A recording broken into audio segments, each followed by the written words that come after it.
Kami tidak boleh tidur oleh Ibu Ketua Umum. Oh, gitu. Jadi harus terus bersama rakyat. Maka Ibu kan membuat sebuah buku yang judulnya Menangis dan Tertawa Bersama Rakyat. Jadi saat bagaimana kita sedang punya kekuasaan, misalnya contoh di Surabaya yang paling dekat dengan DPD ya, ini terus menerus kepala daerah bersama dengan struktur partai melakukan proses untuk membangun kesejahteraan masyarakat itu melalui teman-teman PDI Perjuangan yang ada di situ, itu diminta untuk bekerja. Oh gitu. Memantau kebijakannya wali kota bagaimana. Nanti kalau ada kurang-kurangnya disampaikan pada wali kota. Pak, kurang ini ada begini, ada begitu, begitu. Mendengarkan suara dari kepala-kepala rukun tetangga, kepala rukun warga, kemudian kelurahan, kemudian tokoh-tokoh masyarakat akan pembangunan kemakmuran yang ada di situ. Itu ya. Itu adalah alam ini tempat hidup kita. Tanah, kita bangun rumah di atas tanah. Tanah ini bumi. Gitu kan? Kita minum air dari sumber air, dari dalam bumi.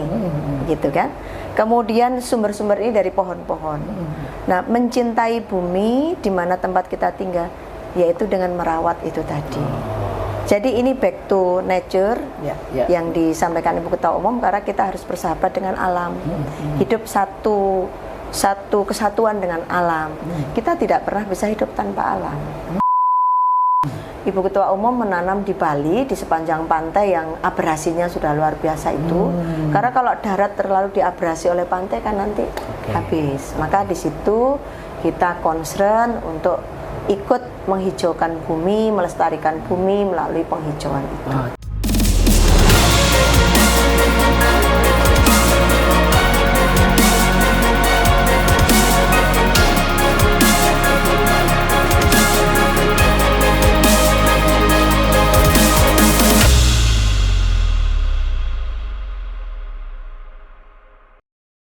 Assalamualaikum warahmatullahi wabarakatuh. Kembali bertemu dengan saya Tri Mulyono, pemimpin redaksi Tribun Jatim Network dan Harian Surya. Kali ini saya bersama seorang tokoh wanita terkenal di Jawa Timur. Beliau adalah Ibu Dr. Sri Untari Bisowarno MAP, yang sehari-hari adalah sekretaris DPD PDI Perjuangan Jawa Timur. Assalamualaikum warahmatullahi wabarakatuh. Waalaikumsalam, Mas. Boleh saya panggil Mbak Untari ini ya? Boleh. Mbak Untari, kita tahu bahwa Jawa Timur ini adalah lumbung suara PDIP. Dan pemilu 2019 kemarin, PDIP perolehan suara kursi di DPRD Jawa Timur luar biasa.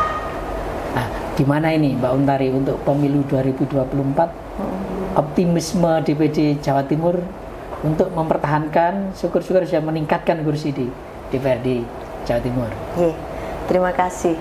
Jadi pada prinsipnya kami bersama-sama secara kelembagaan lewat institusi partai kami yang Ibu Ketua Umum selalu memberikan arahan bahwa kita harus hat-trick.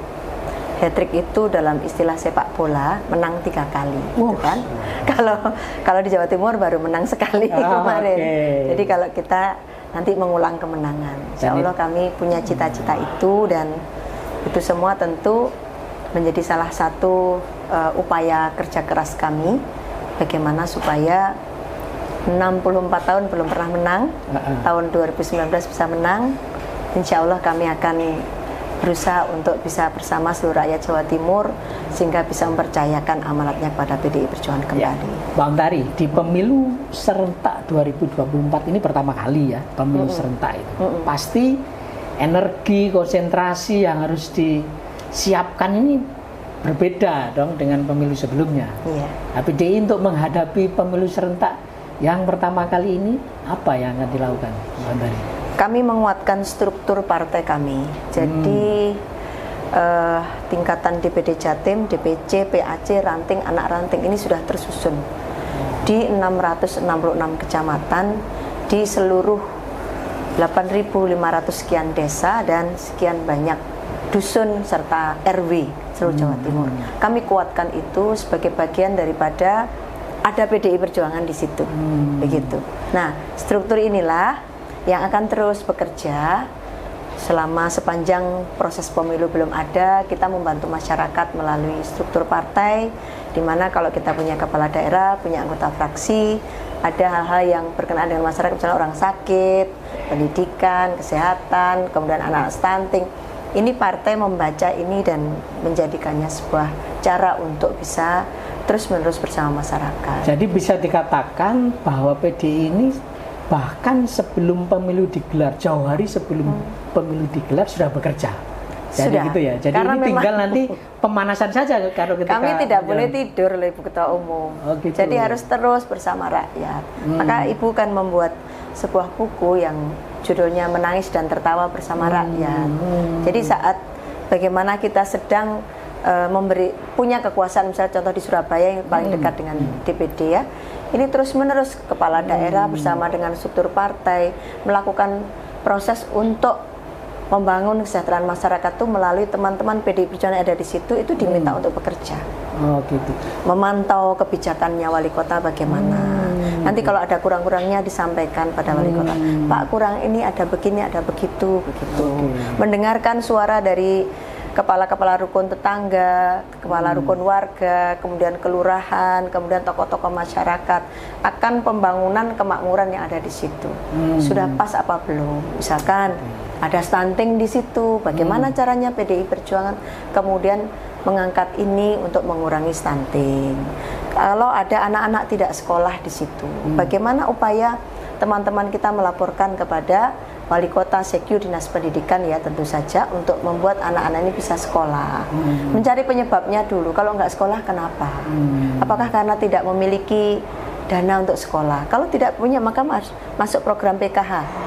Yang di sana ada Ibu Kemensos yang membantu untuk bisa dapat KIS, Kartu Indonesia Sehat, dan KIP, Kartu Indonesia Pintar. Jadi sampai ke titik praktis ya, ketika masyarakat mempunyai kendala, keluhan, kemudian difasilitasi oleh PDIP, kemudian dieksekusi oleh eksekutif begitu ya? Iya, bersama dengan aspiratornya para anggota fraksi.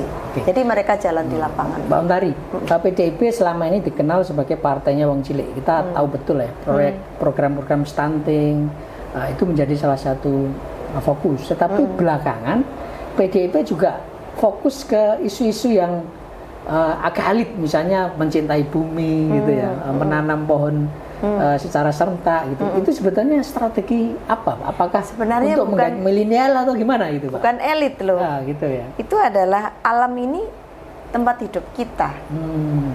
Tanah, kita bangun rumah di atas tanah. Tanah ini bumi. Gitu kan? Kita minum air dari sumber air, dari dalam bumi, gitu kan. Kemudian sumber-sumber ini dari pohon-pohon. Nah, mencintai bumi di mana tempat kita tinggal, yaitu dengan merawat itu tadi. Jadi ini back to nature yang disampaikan Ibu Ketua Umum, karena kita harus bersahabat dengan alam, hidup satu kesatuan dengan alam. Kita tidak pernah bisa hidup tanpa alam. Nah, alam yang kita lihat day to day itu adalah ada bumi dengan segala isi yang ada di atasnya. Lalu kemudian hujan, lalu angin, lalu mendung. Ini semua kan sirkulasi alam. Kalau tumbuh pohon-pohon ini akan rimbun, maka dia bisa menyimpan banyak air. Nah, menyimpan banyak air ini adalah sebagai sumber mata air, sehingga jangan sampai kita kekurangan itu.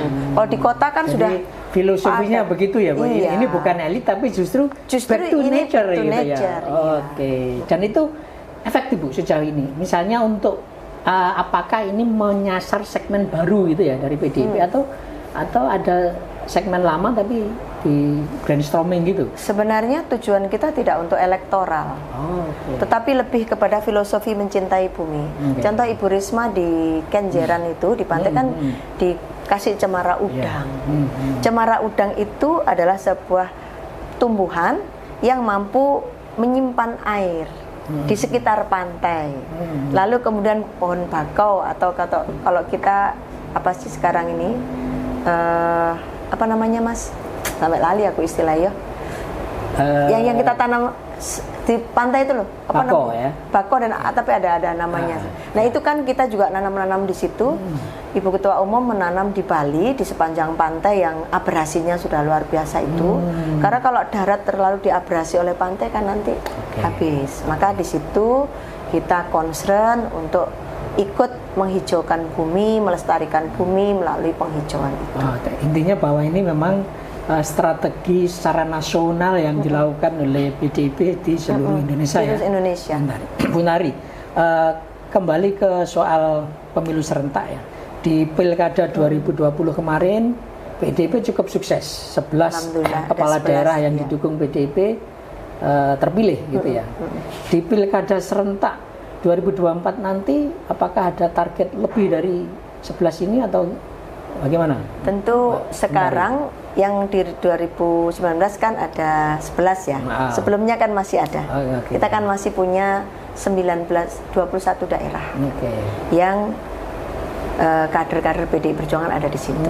Nah, tetapi nanti tahun 2023 ini banyak yang harus PLT, contoh Nganjuk misalkan. Kalau kota Surabaya masih terus karena memang baru terpilih tahun 2020 kemarin. Nah, bagaimana untuk mempertahankan ini begitu ya? Tentu kami persiapkan seluruh kader-kader yang ada di struktur mesin partai itu jangan pernah diem, nggak boleh adem. Jadi harus terus. Sekarang ini sebetulnya sudah ada ya mapping kader-kader terbaik yang akan diusung di pilkada gitu, Pak? Pasti sudah lah. Di mapping melalui rekam jejaknya di masyarakat, lalu kemudian melalui hasil-hasil survei yang disampaikan oleh lembaga-lembaga survei maupun kita sendiri survei internal, kemudian ketokohannya di masyarakat, itu kan sudah mulai kita mapping begitu, sehingga nanti selesai pemilu legislatif kita sudah menyiapkan orang untuk pemilihan pilkada. Mbak Untari, PDI terlihat sangat percaya diri ya di banyak pilkada itu bahkan sendirian gitu ya, tidak menggandeng partai yang lain gitu ya. Apakah ini akan tetap dipertahankan di pemilu 2024? Sangat tergantung pada situasi lokalnya seperti apa. Gitu ya. Kalau misalkan kita kuat, mesin partainya kuat, calonnya bagus, dan kemudian masyarakat memberikan dukungan yang bagus, lalu hasil surveinya nampak bahwa agregatnya semakin naik, ya kalau daripada bareng-bareng tapi kemudian kerjanya nggak bareng kan ya nggak apa-apa. Tetapi memang kita punya target supaya tiap cabang tuh yang sudah bagus ya, kami kan melihat ada cabang-cabang kelas utama, kelas middle, lalu yang di bawah. Kami rasional lah, yang kelas utama dan yang middle dinaikkan supaya dapat 20% kursi. Yang sudah atas ini pertahanin dong, kalau bisa nambahin begitu, sehingga kalau misalkan nggak ada teman bisa berangkat sendiri begitu. Tapi prinsipnya teman yang kita cari adalah teman yang seideologi, visi misinya untuk Indonesia sama. Jangan sampai kita kehilangan itu, karena yang menuntun hidup kita berpartai, bermasyarakat, bernegara adalah ideologi. Kita tidak ada yang namanya hanya karena uang, tidak, tapi kita lihat dulu basis ideologinya apa. Kalau Pancasila selesai. Bisa dikatakan bahwa termasuk di dalam Pilgub 2024 nanti PDIP sangat mungkin untuk mengusung calonnya sendiri. Kalau itu semuanya, jadi gini, kami punya institusi namanya ketua umum. Jadi kongres partai, lalu ketua umum, baru DPP partai. Nah, kebetulan di institusi ketua umum ini ada ibu ketua umum. Nah, beliau sangat berperan sangat sentral untuk urusan daerah-daerah yang memiliki tingkat strategis nasional. Surabaya misalkan. Itu ya. Jawa Timur juga masuk. Jawa Timur masuk strategis nasional. Sehingga ini yang akan memutuskan Ibu Ketua Umum. Kami boleh mengusulkan, boleh, tapi nanti melalui sebuah proses yang dilakukan oleh Ibu Ketua Umum bersama DPP Partai, itu akan diputuskan siapa yang akan jadi calon gubernur. Mbak Untari, beralih ke Pilpres. Dalam perayaan HUT PDIP beberapa waktu lalu, kita berharap sebetulnya Bu Mega segera mengumumkan calon presiden. Tapi kemudian Bu Mega menegaskan bahwa ojo kesusu gitu ya. Sejauh mana sih Bu kader PDIP terutama di Jawa Timur terkait calon presiden ini? Apakah memang ini jadi aspirasi masyarakat untuk segera diumumkan atau betul-betul akan patuh pada keputusan Bu Mega? kapanpun akan diumumkan. Ya, kami partai yang memiliki tingkat disiplin tinggi, khusus untuk urusan presiden. Dari keputusan kongres partai itu sudah diserahkan, keputusannya ada di ketua umum. Jadi ibu ketua umum mau kapan saja memutuskan, kami siap. Yang penting rumahnya, kendaraannya ini, rumah dan kendaraan disiapkan, termasuk SDM-nya akan bekerja disiapkan. Siapapun yang akan diputus ibu ketua umum, go running, kita ikuti. Oke. Begitu. Tegak lurus istilahnya. Tegak lurus ya. Oke, Mbak Antari, sejumlah nama masuk ya dalam berbagai survei, dan kebetulan kader terbaik PDIP, Mas Ganjar Pranowo, termasuk kader yang punya potensi di Pilpres 2024. Kalau di Jawa Timur sendiri, melihat sosok Pak Ganjar itu bagaimana Mbak Antari? Sebagai sesama kader partai, kita melihat semua kader partai bagus. Karena kita melihat banyak orang bagus di PDI Perjuangan. Sekarang kader yang ada di eksekutif ada Pak Jokowi, ada Pak Anas, ada Ibu Bintang, ya. Kemudian ada Pak Yasona Lawli, dan ada Ibu Risma, dan menteri-menteri yang lain dari PDI Perjuangan di eksekutif bagus. Pak Ganjar dan gubernur-gubernur yang lain di PDI Perjuangan bagus. Ada ketua DPR RI satu-satunya perempuan ya, mengawali Indonesia. Ada Mbak Puan bagus. Jadi stoknya banyak. Ada Mbak Putih juga ya. Ada Mbak Putih pernah dicalonkan jadi gubernur. Jadi kalau melihat banyaknya kader yang sedang ada di lapangan ini, kami tidak khawatir. Ibu pasti punya sebuah intuisi, tapi tidak hanya sekedar intuisi, tapi juga agregat, juga perkembangan masyarakat, juga masukan dari ulama, masukan dari tokoh-tokoh masyarakat, pasti akan didengarkan oleh Ibu. Dan nanti ini diramu dalam satu kesatuan melalui sebuah kontemplasi tinggi untuk memunculkan nama Deng A, B atau C. Itu nanti Ibu yang akan menyampaikan, dan kami sudah diberi wejangan pada saat HUT kemarin. Kita akan kumpul lagi Juni, insya Allah mungkin Ibu akan mengumpulkan. Mungkin kita ya. Tunggu saja nanti. Kita tunggu saja nanti karena kita tidak tahu. Yang penting kami tegak lurus pada Ibu Ketua Umum. Mbak Antari, untuk memenangkan Pilpres selain logistik tentu ya, juga mesin partai gitu ya. Yang paling penting adalah ketokohan gitu ya. Nah, tapi di Jawa Timur sendiri sebetulnya yang kita lihat justru mesin partai ini yang dominan di Jawa Timur. Apa rahasianya Bu? Sehingga siapapun tokohnya kayaknya Jawa Timur ini, PDI Jawa Timur itu solid gitu ya, tanpa memandang tokoh. Rahasianya apa sih Bu, sebetulnya? Rahasianya ini aja, tunduk dan patuh pada instruksi DPW partai dan Ibu Ketua Umum. Kan kita ini organisasi, kan nggak boleh nyelentang-nyelentang begini. Ada disiplin organisasi yang diajarkan kepada kami. Jadi disiplin ideologi, disiplin organisasi, disiplin tindakan, disiplin berpikir, disiplin bicara. Jadi ini menjadi satu kesatuan di mana kalau sudah ada perintah dari Ibu Ketua Umum, kalian diam dulu semuanya, tunggu saya. Ya kami menunggu begitu. Tetapi sembari menunggu ini kita bekerja. Bekerja untuk membuat rumah ini siap. Saat siapapun yang akan diputuskan oleh beliau, rumah ini siap, mesin ini siap. Begitu. Karena memang di dalam disiplin organisasi itu sangat dibutuhkan untuk upaya pemenangan kita. Tanpa disiplin kita kan nggak mungkin. Jadi kuncinya disiplin dan kerja, mau kerja keras ya. Nah, cuman gini Mbak Untari, beberapa partai pengen cara instan gitu ya.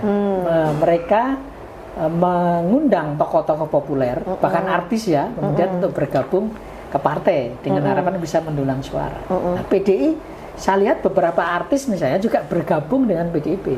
Tapi adakah syarat-syarat khusus agar tokoh-tokoh populer atau artis itu bisa diterima di PDIP, Mbak Untari? Salah satu syaratnya adalah tunduk pada visi misi PDI Perjuangan. Apa itu? Pancasila dulu. Ideologi Pancasila itu harus betul-betul firm, tidak boleh ditawar. Lalu kemudian Negara Kesatuan Republik Indonesia, Undang-Undang Dasar 4 dan Bhinneka Tunggal Ika. Ini 4 hal ini, 4 pedoman dasar ini tidak boleh ditawar-tawar kalau mau masuk PDI Perjuangan. Kita partai terbuka, mau agamanya apa, sukunya apa, rasnya apa, tidak soal. Asal 4 kehidupan berbangsa dan bernegara ini diterima dengan baik. Itu menjadi syarat mutlak. Kenapa? Karena sebagai sebuah partai politik, Ibu Ketua Umum melalui Kongres sudah memberikan bahwa PDI Perjuangan adalah bagian daripada Indonesia, menjadi partai pilarnya demokrasi, dan demokrasi ini membutuhkan 4 hal tadi itu. Sehingga jalannya demokrasi akan baik kalau menerima Pancasila dengan baik. Karena demokrasi itu kan ada kesetaraan. Dan itu ada mekanismenya ya Mbak Untari untuk apakah si tokoh ini memenuhi kriteria itu gitu ya. Ada dalam proses rekrutmen itu kan, kemudian kalau yang tanya misalkan ADRT-nya mana, ya kita kasih, silakan dibaca. Oke, baik, saya ikut PDI Perjuangan. Nanti kalau kita akan jadikan tokoh-tokoh tertentu, kami harus, kan biasanya kita lakukan kaderisasi untuk semua struktur. Jadi kalau DPD ini mengkader ketua sekretaris bendahara PAC se-Jawa Timur. Oh, itu yang lalu DPC. Nah, kalau tokoh-tokoh baru bagaimana? Kita ikutkan dalam proses kaderisasi ini. Termasuk para calon-calon kepala daerah misalkan yang tidak asli dari PDI Perjuangan. Ya ikut nanti sekolah partai. Di situ ada proses kaderisasi, ada penanaman ideologi Pancasila, ada perintah-perintah sebagai kepala daerah itu harus bagaimana. Itu ada namanya Dasar Prasetya Partai. 10 perintah partai untuk Bu Untari, PDIP saya kira partai yang kritis ya, dalam berbagai kesempatan selalu mengkritisi kebijakan pemerintah. Nah, khusus di Jawa Timur sendiri hubungan antara legislatif dengan eksekutif kayak apa? Karena kita tahu bahwa Gubernur Jawa Timur bukan dari kader PDIP. Gitu. Sejauh ini hubungannya antara legislatif dan eksekutif di Jawa Timur kayak apa Mbak Untari? Saya kira masih dalam konstruksi yang baik, karena Ibu Khofifah ini adalah kadernya Nahdlatul Ulama, dan kita sangat berkepentingan untuk Indonesia ini ada terus dengan Pancasila, dan Nahdlatul Ulama adalah yang firm dengan 4 pilar kehidupan berbangsa dan bernegara. Jadi melihat dari sisi ideologis itu, kami melihat Ibu Khofifah adalah kader NU yang luar biasa, dan kami memberikan dukungan pada pemerintahan ini. Kenapa? Karena kan kepala daerah dan DPRD itu anaknya Mendagri. Yang satu melaksanakan operasionalisasi, yang satu melaksanakan 3 fungsi itu, controlling, budgeting, dan legal drafting. Jadi kita buat bagaimana antara legislatif dan eksekutif Jawa Timur ini harmoni. Kalau itu harmoni akan menuju Jawa Timur yang lebih sejahtera lagi. Luar biasa. Jadi itu tujuannya yang penting adalah mewujudkan Jawa Timur sejahtera. Iya. Tribuners dan pembaca Harian Surya, luar biasa sekali pandangan-pandangan Ibu Untari, Sri Untari Bissowarno, Ketua Sekretaris DPD PDI Perjuangan Jawa Timur. Kita akan kembali dengan tokoh-tokoh berikutnya. Untuk sementara saya akhiri. Wassalamualaikum warahmatullahi wabarakatuh. Waalaikumsalam warahmatullahi wabarakatuh.